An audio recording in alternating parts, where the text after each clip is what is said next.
Hi hello అందరికీ నమస్కారం అండి. Welcome to talks with me. ఎలా ఉన్నారండి అందరూ? నేనైతే చాలా అంటే చాలా బాగున్నాను.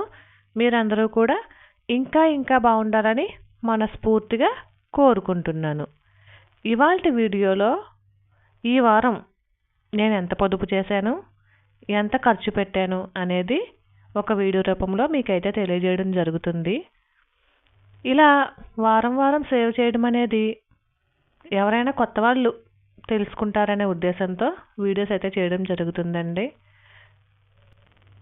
ఈ ఛానల్ని ఎవరైనా ఫస్ట్ టైం చూస్తున్నట్లయితే దయచేసి సబ్స్క్రైబ్ చేసుకోండి. అలానే ఒక చిన్న లైక్ ఇవ్వండి. మీ సజెషన్స్ని కామెంట్ రూపంలో తెలియజేయండి. ఇంకా ఆలస్యం చేయకుండా మనమైతే టాపిక్లోకి వెళ్ళిపోదాము.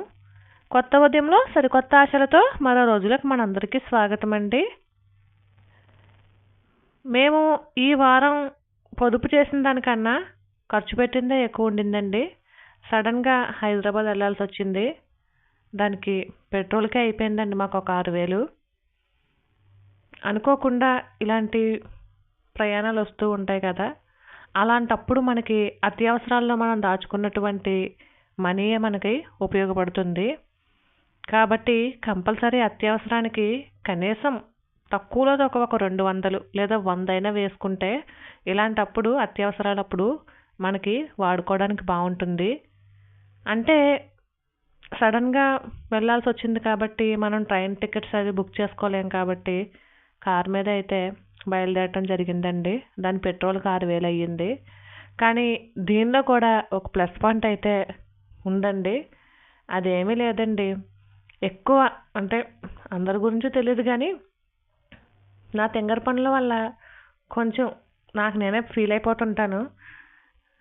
అంటే వెనకాల నుంచి 10 రూపాయలు పోయినా ముందులో రూపాయి సేవ్ చేసాను అని చెప్పి అనుకుంటూ ఉంటాం కదా, అలా అన్నమాట. కారుకి పెట్రోల్ 6,000 అయిపోయినా సరే వచ్చే దారిలో రోడ్డు పక్కన కూరగాయలు ఫ్రూట్స్ అయితే అమ్ముతున్నారండి. మనం ఆగుతాం ఏంటంటే అలా కనిపిస్తే అవి ఫ్రెష్గా ఉన్నాయి కదా అని చెప్పి తీసుకున్నాను. అది ఏంటనేది మీకు చూపిస్తాను. అక్కడ కూడా బేరం అడిగానండి. అంటే మాకు ఇక్కడైతే డ్రాగన్ ఫ్రూట్ ఒక్క ఫ్రూట్ వచ్చి 60 రూపాయలు అయితే అమ్ముతున్నారండి ఇక్కడ. అలాంటిది నేను అక్కడ కేజీ వచ్చి 150 చెప్తే 120 రూపాయలకి అడిగి 2 కేజీలు అయితే తీసుకున్నాను. కొంచెం చిన్నగా ఉన్నాయండి, రెడ్ కలర్ ఫ్రూట్స్, అవి లోపల పింక్ డ్రాగన్ ఫ్రూట్స్. అవి 2 కేజీలు తీసుకున్నానండి. ఒక 8 పళ్ళు అలా తూగాయి. సగం మా ఫ్రెండ్కి ఇచ్చి సగం నేను తీసుకున్నాను. అలానే సపోటాలండి. సపోటాలు కూడా చాలా బాగున్నాయండి, చాలా స్వీట్ ఉన్నాయి. అవి కూడా 3 రకాలుగా ఇచ్చాడండి. బాగా ముగ్గునియి 30 రూపాయలకి ఇచ్చాడు. కొంచెం దోరగా ఉన్నాయి 40, కొంచెం పచ్చిగా అంటే 2-3 రోజుల తర్వాత ముగ్గుతాయి అనేవి 45 రూపాయలు ఎంతో చెప్పాడండి. అంటే అతను చెప్పడం స్టార్టింగ్ 50 రూపాయలే చెప్పాడు కేజీ. మనం బేరం అడగడం అలా ఉంటుంది కదా, 30 రూపాయలకి అయితే అడిగి తీసుకున్నాను. సపోటాలు కూడా 2 కేజీలు తీసుకున్నానండి. సపోటాలు అయితే చాలా స్వీట్ ఉన్నాయి, ముగ్గునియే తీసేసుకున్నాము. ఇవిగోండి డ్రాగన్ ఫ్రూట్స్, సైజు కొంచెం చిన్నవే కానీ చాలా స్వీట్ ఉన్నాయండి. పింక్ అండి, ఇది చాలా బాగుందండి. లోపల పింక్. 120 రూపాయలండి కేజీ. కేజీకి 4 పళ్ళు అయితే తూగాయి.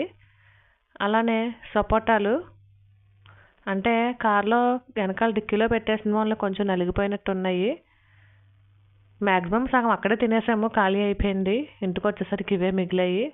ఇవి కూడా ఇంకో చూడండి ఇట్లా మెత్తగా అయిపోయాయి. ఇవి వచ్చి 30 రూపాయలు పడిందండి కేజీ. కానీ చాలా స్వీట్ ఉన్నాయండి, చాలా బాగున్నాయి కూడాను. చాలా స్వీట్ ఉందండి సపోటా అయితే. ఇక్కడైతే కేజీ 50 రూపాయలు తీసుకుంటున్నారు.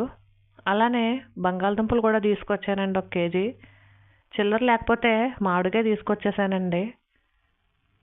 అంటే నేను అనుకోని ప్రయాణం కాబట్టి ఏం పట్టుకెళ్ళలేదు కాయిన్స్ గట్టాను. అందుకని చెప్పేసి అతని దగ్గర చిల్లర లేకపోతే మామిడికాయ తీసుకొచ్చేసాను. తర్వాత ఎగ్స్ అండి. ఎగ్స్ మనకి బయట ఇక్కడ మరి 6 రూపాయలు ఎంతో తీసుకుంటున్నారండి ఒక ఎగ్ బయట షాప్లోని. అక్కడ అట్ట దొరికితే అట్ట తీసుకొచ్చేసాము. అట్టకొచ్చి 30 ఉంటాయి అనుకుంటండి. అలానే గోంగూర కూడా తీసుకొచ్చానండి. గోంగూర ఇక్కడైనా అక్కడైనా ఒకటే రేట్లండి. 10 గోంగూర అక్కడ కూడా 10కి 3 కట్టలే అండి. కాకపోతే కొంచెం పెద్దవి ఉన్నాయి, కొంచెం లావుగా ఉన్నాయి గోంగూర కట్టలు. ఏదో గుడ్డులో మెల్లలాగా కనీసం ఇందులో అయినా ఒక 150-200 మిగిల్చానన్న చిన్న సంతోషం అంతేనండి. పక్కన 6,000 పోయినాయి అనుకోండి పెట్రోల్కి, అది వేరే విషయం. కానీ మనం ఇక్కడ తీసుకుంటే డ్రాగన్ ఫ్రూట్ ఒకటి 60 రూపాయలండి ఇక్కడైతేనే. అది బేరం అడిగితే 60కి ఇస్తున్నాడు, 70 చెప్తున్నాడు చెప్పడం అయితేనే. ఇవైతే కేజీ 50 రూపాయలండి ఇక్కడ. అక్కడైతే 30 రూపాయలకే వచ్చాయి. అలానే ఎగ్స్ కూడా ఒక్కొక్కటి 6 రూపాయలు 6.5 కానీ పడుతుంది. అక్కడైతే 5 రూపాయలు పడినట్టుందండి ఫారం దగ్గర. అది కూడా బాగానే అనిపించింది. మొత్తం మీద ఎలా అయితే ఏదో గుడ్డులో మెల్లలాగా ఒక 150 రూపాయలు అయితే మిగిల్చగలిగానండి ఈ వారం. మొత్తం ఈ నెల అంతా ఎంత మిగిల్చాను అనేది మీకు మరొక వీడియోలో అయితే పోస్ట్ చేస్తానండి. ఈ వారం పొదుపు కంటే కూడా ఖర్చే ఎక్కువైందండి. కానీ ఒక్కొక్కసారి ఖర్చులు ఎలానో అనుకోకుండా వస్తూ ఉంటాయి కదా, తప్పదు. కాబట్టి అత్యవసరానికి కంపల్సరీ మనం అయితే కొంచెం మనీని అయితే దాచుకోవాలండి. ఇలాంటప్పుడే మనకి యూజ్ అయితే అవుతాయి. సరేనండి, మరి అయితే ఇదేనండి వాళ్ళ వీడియో. మీ అందరికీ నచ్చితే కనుక ఒక చిన్న లైక్ ఇవ్వండి. మరైతే ఉంటాను. Thank you for watching. Bye.